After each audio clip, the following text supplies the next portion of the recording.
Good morning. Vaheguru Ji Ka Khalsa, Vaheguru Ji Ki Fateh.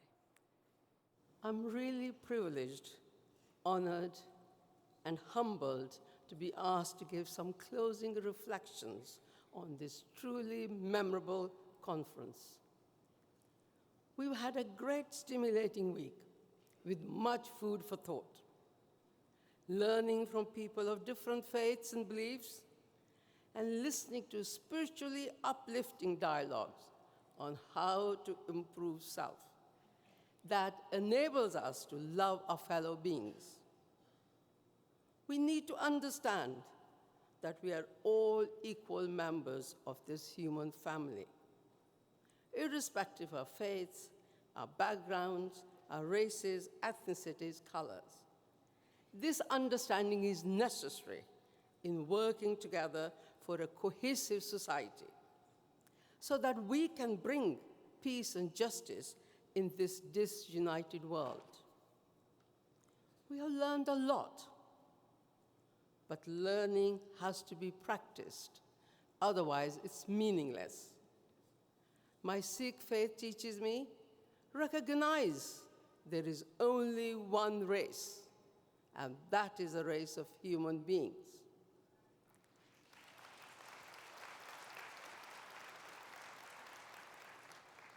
Sikh scriptures remind us, from the divine light, all creation sprang. Why then should we divide human creatures into high and low? The next line, it really touches my heart. God, the potter, has molded one mass of clay into vessels of diverse shapes. And God, the true one, pervades in all. Friends, one thing I've learned this week, and that is the importance of respecting and learning from views of others.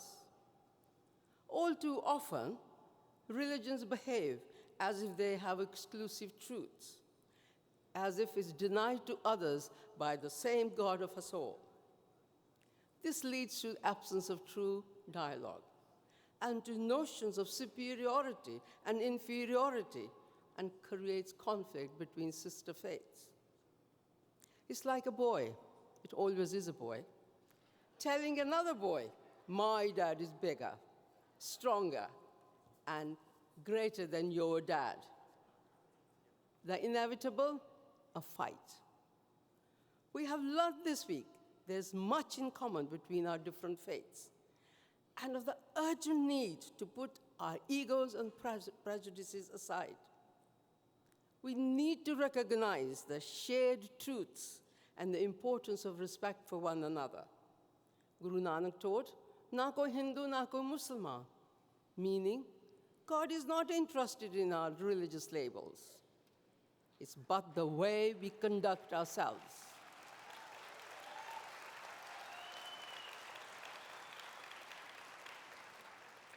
The one God of us all does not have any enemies or any favored people. Our different religions are different paths up a mountain leading to an understanding of God. The paths are not mutually exclusive. They converge, frequently merge to give us a heightened understanding even of our own faiths. All paths should be respected. Our Parliament, or World Religion Conference, will have achieved much if it helps us move from exclusivity and superiority to understanding the wealth of similarities that are common in all our religions. We must bring change. Of course, we need change. What better place than to start promising to ourselves that I will try to overcome my prejudices that I have against other faiths and other beliefs, and I will respect others' views. I think this will bring us closer to true community cohesion and harmonious living, and perhaps when other people will see us, they might follow. Sikhism teaches that mere tolerance for other religions is too weak a word, is too negative. A Sikh should be willing to defend to the death the right of others' beliefs. Sikh Guru Tegh Bahadur was cruelly martyred for upholding the right of Hindus in the manner of their choice.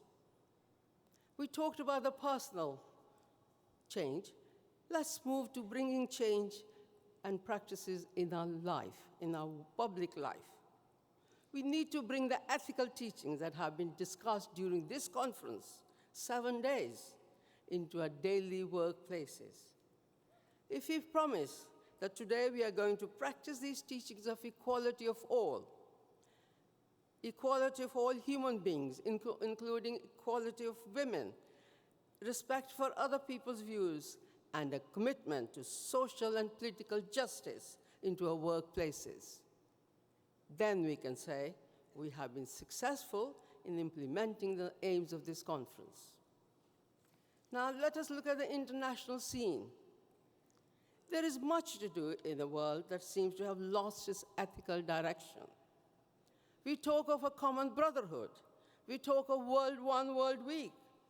And yet, we are prepared to accept our brothers and sisters being destroyed by bullets and bombs, which are manufactured by ourselves, superpower colleagues and superpower rivals.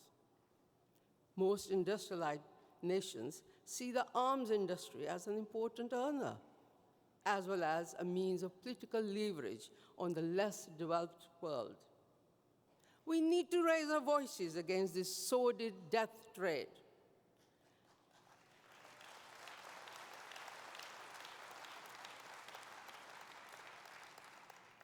We don't want our grandchildren and their children to look back on today's time with loathing and revulsion at a generation prepared to continue the suffering of millions just for its own economic prosperity.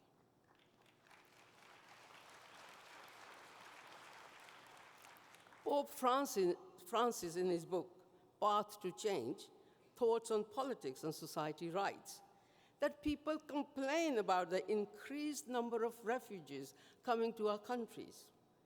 Yet we are the one that supply tyrants with weapons that fuel conflict.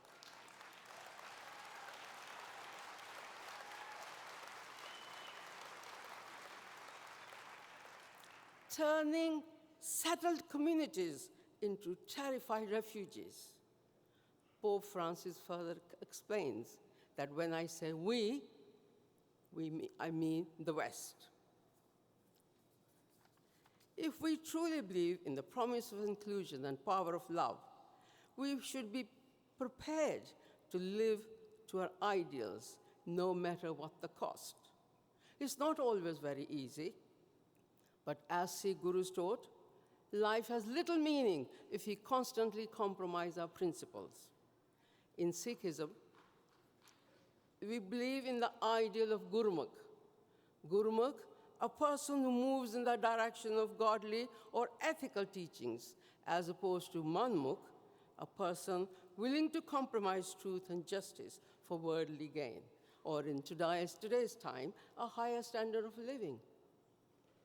How many times we've heard it said, keep religion out of politics? To a Sikh, it's like saying, keep truth, justice, and compassion out of politics.